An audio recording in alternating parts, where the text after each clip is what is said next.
Tal? Buenas tardes, noches o días, lectores y seguidores del diario 24 horas. El día de hoy estamos con Jenny Beltrán para presentar este libro, Crónica de la Lumbre, que es una publicación recién casi salida del horno, ¿no? Y Exactamente. vaya que del horno, porque es la Crónica de la Lumbre. Entonces, pues bueno, estamos aquí con él para platicar un poco a propósito de esto y pues seguramente muchas cosas más que broten. Jenny, ¿cómo estás? Muy bien, muchas Me gracias, da Daniel. muchísimo gusto que estés por acá. Eh, Quiero empezar, digamos, por las cuestiones técnicas y acaso por el final. Hay una nota que concluye donde agradeces a Esther Seligson, yo sé, y quienes te siguen lo sabrán y los que no, pues lo conocerán ahora, que eres seguidor o más que seguidor de Esther Seligson. No es una nota de agradecimiento porque no lo dices, pero le agradeces sin decirlo, ¿no? ¿Qué significa Esther Seligson en tu escritura? Esther Seligson fue una maestra en todo el sentido de la palabra. Yo aprendí muchísimo de ella, a pesar de que la traté pues, los últimos años de su vida. Y además de todo lo que me enseñó, pues me contó muchas historias. La novela empieza con una historia muy trágica, inspirada en un hecho real que le ocurrió a ella. También yo leí y releí la obra de Esther Seligson durante el periodo de escritura de la novela. Entonces, los títulos de las diferentes secciones están tomadas de frases que se encuentran en sus libros. Por otro lado, ella pues tenía un gran interés en los saberes esotéricos como la astrología o el tarot, que son temas que también están presentes en la novela. Por eso, en cierta forma, pues es una novela escrita a partir de ese aprendizaje. Claro. Y sobre ese esoterismo y sobre todas esas cuestiones, digamos, místicas, mágicas, lo que sea que quieran ponerle, pues también está la portada, ¿no? Nos dice muchas cosas. ¿Qué nos puedes contar alrededor de la portada? Fue una muy buena propuesta del equipo del editorial y lo que ocurre es que el interés que tiene el personaje de Narcia, que es un personaje moldeado a partir de Esther Seligson, en la astrología y estos saberes esotéricos es de, no por frivolidad, sino porque tiene la convicción Narcia de que saber de esto ayuda a cambiar nuestra vida y es una herramienta de autoconocimiento en su perspectiva. Sé que hay muchas personas que consideran esto pues una superstición o una frivolidad, pero es un lenguaje simbólico antiquísimo y como escritor resulta muy atractivo también. Claro, sí, sí, hay mucha carne de donde Sí. comer ahí. Pero bueno, se trata de una novela, pero Jenny ha escrito ensayo, ha escrito cuento, crítica literaria, que te hace decantarte por uno o por otro género. En este caso, en el caso de Crónicas de la Muerte, de la Lumbre, perdón, ¿qué te hace decantarte por la novela? Yo admiro mucho el género de la novela, es una de las cosas que más he disfrutado leer, pero cuando yo empiezo a escribir un libro no tengo realmente claro si va a terminar siendo una novela de 400 páginas o un cuento. Y aquí fueron tres historias sobre todo que yo traía en la cabeza desde hace tiempo y yo quería desarrollar, pero en algún momento vi la luz y entendí que las historias en realidad estaban entrelazadas. Y por eso pues son varios personajes los que se van desarrollando y que tienen repercusiones y consecuencias en la vida de otros personajes.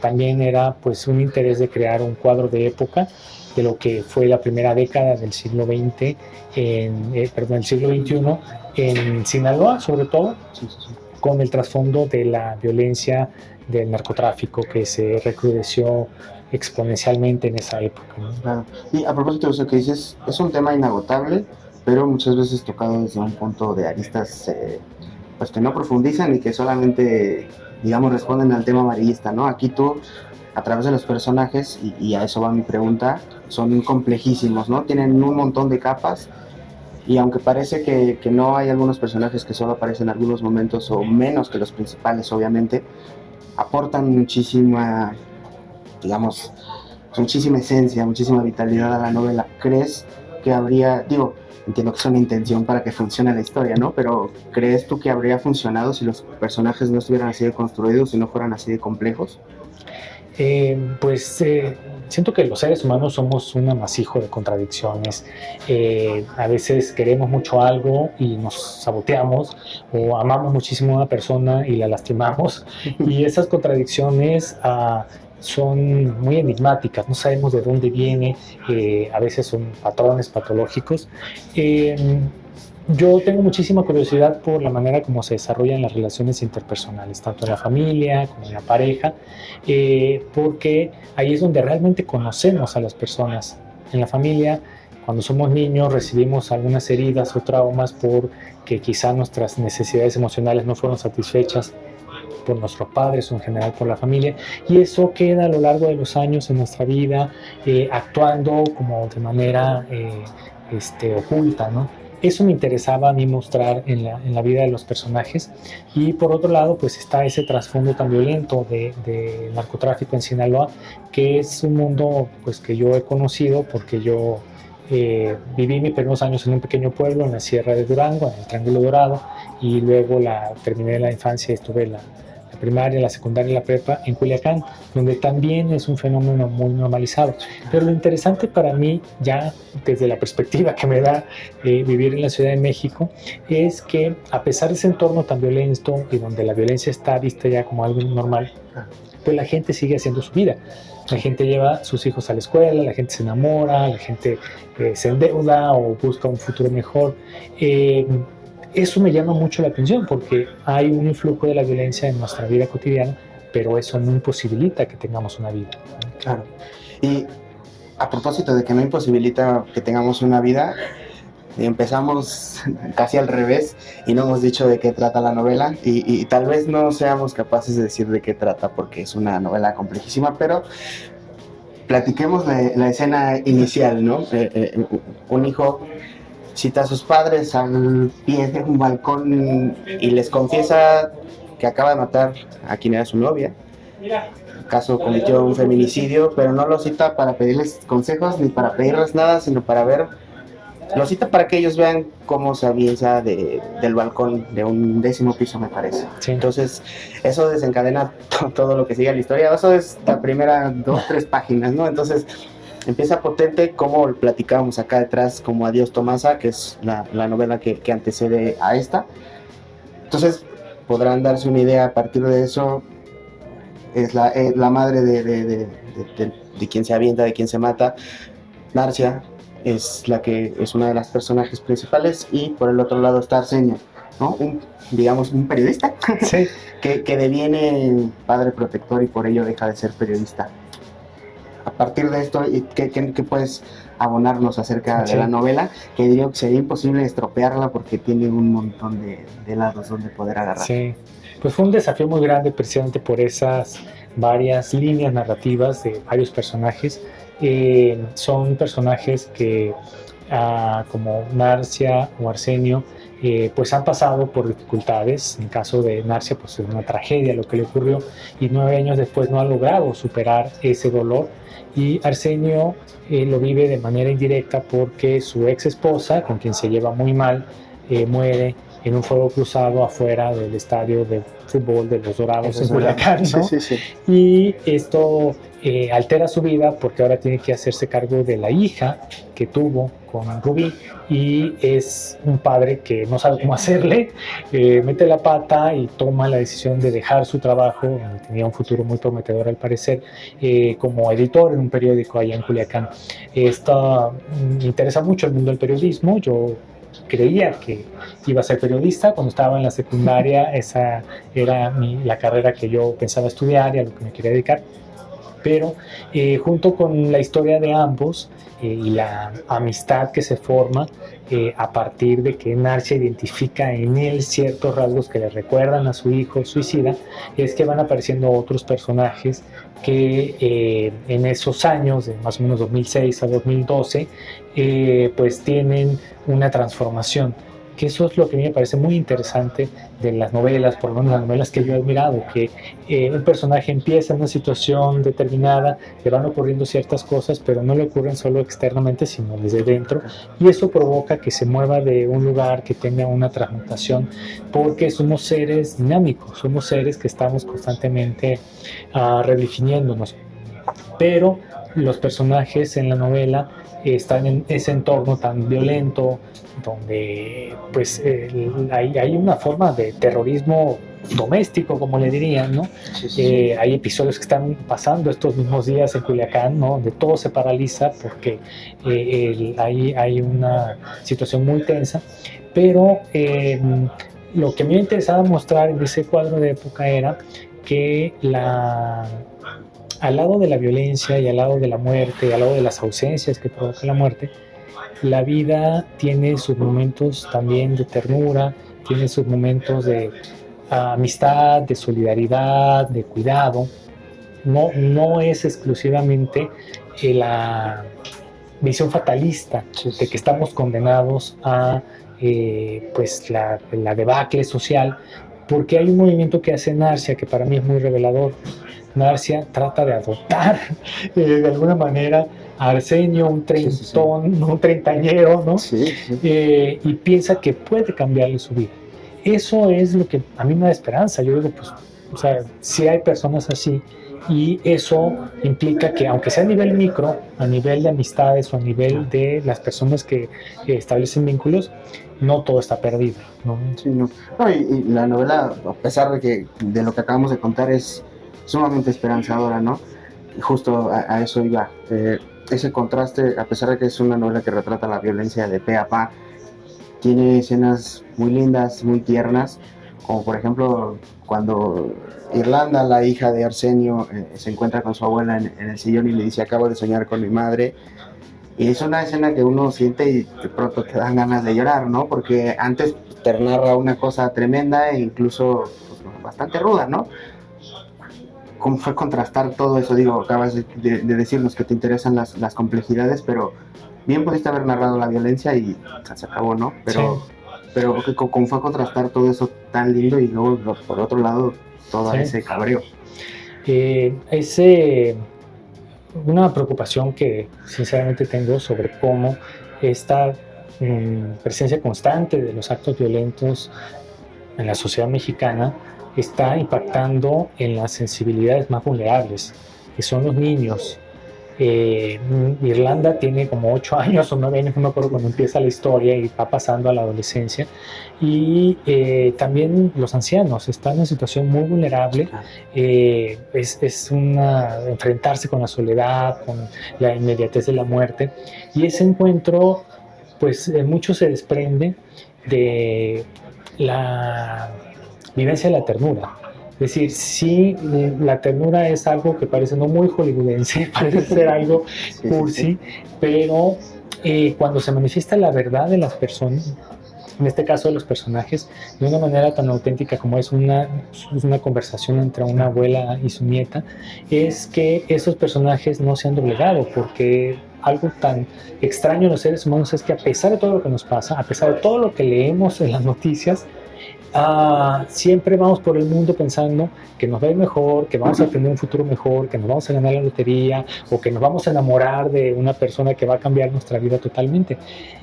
¿Por qué esa esperanza? ¿Por qué tenemos esa visión de un futuro? Muy probablemente porque sí es posible, porque quizá la vida de Irlanda va a ser mejor, va a tener más herramientas en el mundo gracias a su abuela, aunque su padre sea medio torpe para cuidarla o para atenderla, ¿no? Pero a propósito del padre que hablas de su torpeza, retratas la cuestión de la paternidad, no solo con él, sino que también por ahí él tiene una relación compleja con su padre. Bueno, no diría compleja, es decirlo muy suave, ¿no? Y también se me fue el nombre, Narcia. Sí. También ella tiene una relación muy compleja tuvo una relación muy compleja con su padre. ¿Cómo ves este tema tú de la paternidad como escritor, además? Me interesa muchísimo, porque creo que hay una transformación generacional que se está dando. Quizás nuestros padres o abuelos eran muy ausentes. Ellos se veían como proveedores económicos, una figura que salía temprano a trabajar y regresaba en la noche, y era la madre la que se encargaba de, como decimos en Sinaloa, navegar a los chamacos, ¿no? Entonces, y ha habido una transformación generacional, porque creo que sí hay un intento de los nuevos papás de relacionarse ya en otro idioma con los hijos. aunque nadie nos ha explicado cómo hacerlo, no hay un manual de instrucciones, cometemos muchos errores y podemos dejar traumas y heridas en nuestros hijos en la medida en la cual nosotros hemos tratado de evitar eso porque sufrimos eso de parte de nuestros papás que no nos ponían atención, no nos tenían paciencia o estaban con muchísimas preocupaciones en la cabeza, y ese cambio generacional creo que es algo urgente por la influencia, la importancia que tiene la figura del padre, de lo masculino, en la construcción de la identidad, no solo de las niñas, como ocurre con Irlanda, sino también de los niños por la relación que tenemos con la violencia, por la relación que tenemos con las mujeres, ¿no? Y viendo las cifras de violencia contra las mujeres o de feminicidios, es muy desalentador, ¿no? Entonces yo creo que ese cambio generacional puede hablar de una mayor participación de los varones en las labores de crianza y de cuidado de los hijos, de tal manera que las siguientes generaciones traigan mayores herramientas emocionales y eviten repetir esos patrones de violencia. A veces es una violencia psicológica o violencia verbal nada más, pero muchas veces escala de manera trágica. Y en el caso de la noción de Arsenio, ¿no? Es alguien que está a caballo entre un padre como muy tradicional, que se dedica todo el día a trabajar con su negocio de fruterías, y él mismo que hace lo que su padre no había hecho, que es renunciar a su empleo para tratar de tener horarios más flexibles y cuidar a su hija, ¿no? Sí, totalmente. Sí, pero hay una escena muy reveladora con Arcia, que le empieza a platicar, ¿no? Cuando se encuentran por primera vez en la cafetería, pero no les vamos a contar para que vayan a leer el libro. Acabamos de platicar un montón de cosas harto complejas. La ficción permite hacer esto, digamos, más masticable para la gente. ¿Crees que habría, no funcionado, porque estoy seguro de que sí, pero quizá no habría sido tan sencillo si no hubieras intentado contar todo esto a través de la ficción? Yo creo que la ficción logra lo que la razón no. Nosotros confiamos que los discursos racionales, o sea, que pueden ser los libros de ensayo o los artículos que encontramos en la prensa, muy bien intencionados, con muy buenos puntos de vista, muy progresistas, pues ya habrían educado a la humanidad. O sea, desde la época de los filósofos franceses en el siglo XVIII estamos hablando de cómo la razón puede cambiar el mundo, puede enfrentar la violencia, la pobreza, la tiranía, pero las historias siguen siendo importantísimas, las historias siguen siendo necesarias. Muy probablemente contar historias y escuchar historias es una de las memorias más antiguas que tiene el inconsciente de la humanidad. Y siempre hemos necesitado que nos cuenten las historias porque hay un secreto ahí sobre nuestra naturaleza que no se revela, pero sí se muestra. Es decir, nosotros vemos las historias de los personajes y nos identificamos con ellos, pero no en un plan racional, sino en un plan más emocional, más inconsciente. Entonces yo creo que sí se puede incidir en la manera que tienen los lectores de ver el mundo, o de que caigan veintes, de que haya una mayor sensibilidad en ciertos aspectos a través de la emoción en vez de a través de el choro mareador, el discurso bien estructurado. Y esto tiene que ver, yo creo, en mucho porque así como a los niños pequeños les gusta que les cuente las historias de Caperucita o de Hansel y Gretel, uno crece, pero el niño que uno fue no desaparece, sigue ahí buscando esa manera de comunicarse con el mundo a través de las historias. Por eso las películas, las series de televisión, hay tantos ejemplos populares de historias que pueden representar situaciones políticas complejas de una manera que todo mundo se interese, que haya una conexión emocional para ver. En este caso yo plantearía cómo se muestra la repercusión de la violencia a nivel de las emociones de los personajes, ¿no? Y por eso Irlanda para mí era un personaje importantísimo. O sea, es una niña que está creciendo bajo las balaceras, y a pesar de eso pues saca buenas calificaciones, es afectuosa con sus abuelos. Sí hay algo que en el plano de las emociones se ve afectado, pero no es algo que trastoque de manera fatalista nuestra existencia. Totalmente. Y ahí es donde yo creo que los lectores podrían establecer esa cercanía. Sí, no, y creo que lo van a experimentar de forma perfecta. Bueno, la penúltima pregunta, ya más fuera de la novela, pero igual dentro de la novela. nos platicabas en un principio que fue Esther quien, bueno, sus libros y acaso su espíritu también te acompañó, quien te acompañó en sus libros en la escritura de esta novela, pero ¿quién más está por acá? Bueno, fue una época de muchas lecturas. Por ejemplo, releí la novela de Malcolm Lowry, Bajo el volcán, que yo había leído pues chamaco y que me había gustado mucho. Y hubo una suerte de homenaje cifrado que le quise hacer, sobre todo en la parte final, una escena muy bonita de su novela. También estuve leyendo mucha poesía. Sí. Bueno, se me cruzó una operación que tuve que pasar al quirófano, y en los meses de recuperación lo mejor que pude hacer fue sobre todo leer poesía. Leí, por ejemplo, mucho a Carlos Pellicer, o a Javier Villorrutia, no sé, a Luis de Góngora, a Lope de Vega, porque a mí me gusta mucho la musicalidad de la poesía, además de las imágenes, y quería que la prosa tuviera cierta musicalidad, que no fuera un sonsonete, pero que sí fuera placentera, ¿no?